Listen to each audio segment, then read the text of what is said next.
Hello my YouTube family, I welcome you all to your very own channel Next Gen Teachers। आज का जो question है वो है इंटेलेक्चुअल डेफिशिएंसीज पे। Let's read out the question. What do you mean by intellectual deficiencies? What are the causes? What are the educational implications?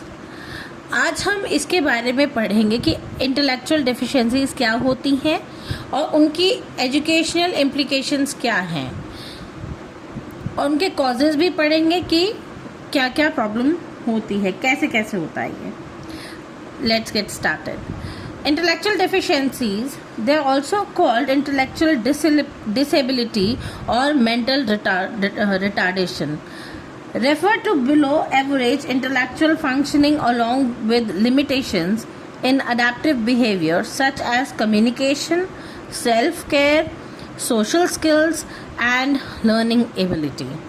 अब intellectual deficiencies कुछ उन बच्चों में होती है जो कि रोज़मर्रा की डेली चीज़ें भी जो हैं वो बहुत जल्दी से सीख नहीं पाते हैं। उनको बहुत समय लगता है किसी भी चीज़ को समझने में या किसी भी एक नॉर्मल चीज़ के ऊपर फंक्शन करने में।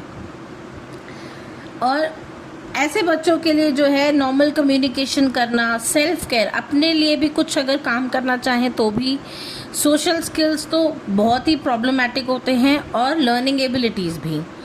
तो ये सारी चीज़ें जो हैं इन बच्चों को प्रॉब्लम फेस करनी पड़ती है ये सब करने के लिए अपनी डेली बेसिस की लाइफ पे। It appears during the development period before adulthood. बच्चा बड़ा होने से पहले पहले ही ये सारी चीज़ें जो हैं वो उसमें दिखाई देना शुरू हो जाती हैं। And affects a child's capacity to learn and adjust independently. ऐसे बच्चों को जो है इंटेलेक्चुअल डेफिशिएंसीज की वजह से, डिसेबिलिटीज़ की वजह से इनको प्रॉब्लम होने लगती है अडल्टहुड से पहले पहले। और ऐसे बच्चों को अपने रोज़मर्रा के काम करने के लिए भी किसी न किसी की हेल्प लगती है। They requires help. In simple terms, it is a condition in which a person's intellectual ability, that is IQ level, and everyday functioning are significantly lower than average। जो काम कोई एक एवरेज बच्चा बड़े आसानी से कर लेता है, वहीं पर इंटेलेक्चुअल डेफिशिएंसीज वाले बच्चे जो हैं उस काम को करने में प्रॉब्लम्स फेस करते हैं। अब इनके कॉमन करेक्टरिस्टिक्स हैं, they are slow learning people and poor academic progress जो है इनकी होती है। They face difficulty in reasoning and problem solving. They have limited memory and attention. ये बच्चे बहुत समय तक जो है किसी चीज़ पर एक अटेंशन दे के नहीं रह सकते हैं या कोई चीज़ बहुत लंबे समय तक याद करके नहीं रख सकते। इनका मेमोरी का जो टाइम स्पैन होता है वो बहुत छोटा होता है। Poor social and communication skills होते हैं ऐसे बच्चों के। डिपेंडेंस होती है on others for daily basis activities. ऐसे बच्चों को रोज़मर्रा के काम करने के लिए भी किसी न किसी पे डिपेंडेंट होना पड़ता है। नेक्स्ट, नाउ लेवल और डिग्रीज ऑफ इंटेलेक्चुअल डिसेबिलिटी। अब इनकी जो है 4 तरीके की डिग्रीज हैं। पहली है माइल्ड, यानी कि बहुत ही कम, किसी में इतनी ज़्यादा प्रॉब्लम नहीं होती, तो they can learn basic academic skills. ऐसे बच्चे आराम से एकेडमिक स्किल्स जो हैं वो याद कर सकते हैं। Secondly, they live independently without little support. ऐसे बच्चे अपनी कोई ज़्यादा सपोर्ट की ज़रूरत इनको पड़ती नहीं है, लेकिन ये अपनी लाइफ इंडिपेंडेंटली जी लेते हैं। सेकेंड स्टेज है, सेकेंड लेवल है moderate. Now limited academic progress and needs supervision in daily life. कुछ बच्चे ऐसे होते हैं जिनको लिमिटेड एकेडमिक प्रोग्रेस होती है, उनकी बहुत धीरे धीरे वो पढ़ाई करते हैं, कम नंबर लाते हैं या ऐसी कुछ इश्यूज होते हैं और उनको डेली बेसिस पे जो है सुपरविजन की ज़रूरत होती है कि क्या कर रहे हैं, कैसे कर रहे हैं, तो उनको डेली सुपरविजन चाहिए होता है ऐसे बच्चों को। थर्ड लेवल है severe. Now very limited communication and learning and they requires continuous support. ऐसे बच्चों की जो है कम्युनिकेशन बहुत ही कम होती है और उनको लर्निंग जो है उसमें भी बहुत ज़्यादा प्रॉब्लम होती है, तो वो ज़्यादा नहीं कर पाते, और ऐसे बच्चों को कंटिन्यूअस सपोर्ट की ज़रूरत पड़ती है। फोर्थ लेवल है profound. Now very low functioning, complete dependence on care givers. ऐसे बच्चे जो होते हैं, जो कि प्रोफाउंड लेवल के बच्चे होते हैं, ये कोई भी नॉर्मल फंक्शनिंग भी नॉर्मल तरीके से नहीं कर सकते, और इनकी कंप्लीट डिपेंडेंसी होती है जो इनके केयर गिवर होते हैं उन पर। ठीक है। Now causes of intellectual deficiencies, prenatal causes, it happens before birth. पैदा होने से पहले ये बच्चों में जो है ये प्रॉब्लम देखी गई है। जेनेटिक डिसऑर्डर्स की वजह से मदर या फादर के जीन से जो है ये प्रॉब्लम आगे बच्चों को कैरी फॉरवर्ड हो जाती है, जिसे हम डाउन सिंड्रोम भी कहते हैं। माल न्यूट्रिशन ऑफ मदर, अब अगर मदर जो है वो अच्छे से खाएगी पिएगी नहीं तो बच्चा भी कमज़ोर होगा। Alcohol, drugs and infections during pregnancy, अगर प्रेग्नेंट लेडी ऐसी कोई भी चीज़ यूज़ करती है या इन्फेक्ट हो जाती है किसी चीज़ से, तो भी वो जो है बेबी को बिफोर बर्थ प्रॉब्लम करते हैं। या फिर एक्सपोजर टू टॉक्सिन्स और रेडिएशंस, अब बहुत टाइम हम लोग कहते हैं कि प्रेग्नेंट लेडीज़ जो होती हैं उनको जो है रेडियोलॉजिस्ट के पास नहीं जाना चाहिए, एक्सरे वगैरह से थोड़ा दूर रहना चाहिए, हैवी लाइट्स से जो है वो थोड़ा दूर रहना चाहिए, इसीलिए क्योंकि वो जो है बच्चों के अंदर इंटेलेक्चुअल डेफिशिएंसीज क्रिएट करता है।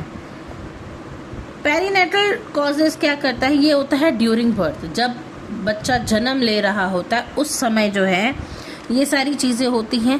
पहले की प्रीमेच्योर बर्थ हो जाता है, बच्चे का समय से पहले ही बच्चा जो है वो पैदा हो जाता है, और उसके अंदर lack of oxygen to the brain, ऐसे बच्चों के ब्रेन में जो है वो ऑक्सीजन बहुत कम जा रही होती है। या फिर कोई बर्थ इंजरी हो जाती है, पैदा होते होते ही बच्चे को कुछ इंजरीज हो जाती हैं। या फिर कॉम्प्लिकेटेड डिलीवरी, जो डिलीवरी के टाइम पे बच्चे की जो है वो बहुत सारी कॉम्प्लिकेशंस फेस करनी पड़ती हैं। नेक्स्ट है पोस्ट नेटल कॉजेज, ये होता है आफ्टर बर्थ, जब बच्चे का शिशु का जन्म हो जाता है ये प्रॉब्लम्स तब क्रिएट हो सकती हैं। सो ब्रेन इंजरी और infections, severe malnutrition, lack of stimulation, या फिर एक्सीडेंट्स और इलनेस। अब कई बार होता है कि हमने देखा है कि छोटे बच्चों को लोग बहुत कैजुअली कह देते हैं कि इसके अंदर इसको तो शायद से इसकी आंखें पीली लग रही हैं तो हो सकता है इसको पीलिया हो, या फिर छोटे बच्चे को देख के बता सकते हैं कि शायद इसे कहीं चोट लगी है, या फिर कोई इन्फेक्शन हो गया है, या फिर बच्चा बहुत ज़्यादा कमज़ोर है। तो ये सारी चीज़ें जो हैं आफ्टर बर्थ पता चलती हैं। नाउ एजुकेशन इम्प्लीकेशंस क्या हैं फॉर टीचर्स। टीचर्स क्या कर सकते हैं, they can use simple and clear instructions for such children. They can teach through concrete examples and visual aids. बच्चे, ऐसे बच्चे जो होते हैं कोई भी चीज़ जो है देख के समझते हैं, तो उनके लिए कॉन्क्रीट एग्जाम्पल्स दिए जा सकते हैं या फिर विजुअल एड्स दी जा सकती हैं, ऐसे कोई एग्जाम्पल्स जिससे बच्चा रिलेट कर पाए। या फिर रिपीट लेसन्स फ्रीक्वेंटली, इन बच्चों को जो है बार बार एक ही लेसन्स को दोहरा के याद करवाया जाता है। Break task into small steps, अब एक ही बार सारी इंस्ट्रक्शन देने से अच्छा है एक एक करके थोड़ी थोड़ी इंस्ट्रक्शंस दी जाए ताकि बच्चा उससे फॉलो करने में प्रॉब्लमैटिक महसूस ना करे। एनकरेज एंड मोटिवेट कॉन्टिन्यूसली, अब ऐसे बच्चों को तो एनकरेज करना चाहिए और मोटिवेट करना चाहिए हमेशा, और कॉन्टिन्यूसली करते रहना चाहिए ताकि वो अपना अच्छा काम कर सकें। मेंटेन पेशेंस एंड अंडरस्टैंडिंग, अब टीचर का मेन रोल होता है पेशेंस। अगर टीचर ऐसे बच्चों के साथ में थोड़ा सा पेशेंटली बिहेव करेगी और उनको अंडरस्टैंड करने की कोशिश करेगी तो ऐसे बच्चे जो हैं वो काफ़ी कुछ सीख सकते हैं। नेक्स्ट एजुकेशन इम्प्लीकेशंस जो हैं वो है curriculum should be flexible and simplified. अब ये जो है ये सारी चीज़ें टीचर्स भी कर सकती हैं और अथॉरिटीज़ भी कर सकती हैं। तो करिकुलम को जो है वो फ्लेक्सिबल और सिंप्लीफाइड तरीके से जो है रखना चाहिए।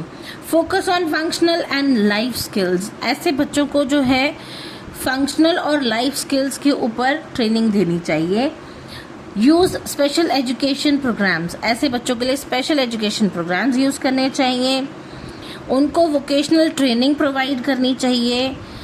Inclusive education with support services, ऐसे बच्चों को अगर पढ़ाना है तो उनको सपोर्ट सर्विसेज भी देनी होंगी।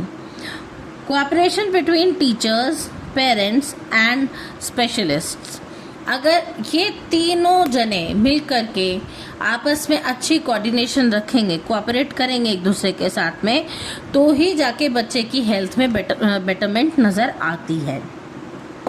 Continuous assessment instead of heavy exams, ऐसे बच्चों को डेली बेसिस पे जो है वो असेस किया जाता है कि वो किस चीज़ को कितना समझते हैं और क्या चीज़ याद रख सकते हैं, ना कि उनसे कोई हैवी एग्ज़ाम्स लिए जाते हैं जो कि उनको और प्रेशराइज करें। तो इन सब चीज़ों का कंक्लूजन क्या है? Intellectual deficiencies involve limitations in intellectual functioning and adaptive behavior that affect learning and adjustment. Intellectual deficiency जो है वो बहुत ही ज़्यादा लिमिटेशंस क्रिएट करती है बच्चों में, या तो वो कोई चीज़ करने वाले होते हैं तो उसको करने में उनको बहुत प्रॉब्लम फेस करनी पड़ती है। कोई नई चीज़ सीखना चाहते हैं तो वो अडेप्टिविटी बिहेवियर में भी प्रॉब्लम आती है, और कोई चीज़ लर्निंग और एडजस्टमेंट में भी ऐसे बच्चों को प्रॉब्लम फेस करनी पड़ती है। Understanding their causes and applying appropriate teaching strategies help educators support such learners toward independence and social integration. अब ऐसे बच्चों को जो है अंडरस्टैंड करने से ही, टीचर के अंडरस्टैंड करने से ही ऐसे बच्चों को हेल्प मिलती है। टीचिंग स्ट्रैटेजीज अलग अलग एप्रोप्रिएट टीचिंग स्ट्रैटेजीज अपनाने से ही जो है ऐसे बच्चों को हेल्प मिलती है, ताकि वो इंडिपेंडेंटली जो है अपना काम कर पाएँ और सोशल स्किल्स भी सीख पाएँ। तो ये थी आज की क्लास। आई होप आपको अच्छी लगी होगी। अगर अच्छी लगी है तो please do like, share, comment and हाँ, मेरे चैनल को सब्सक्राइब करना ना भूलें। तब तक के लिए थैंक यू।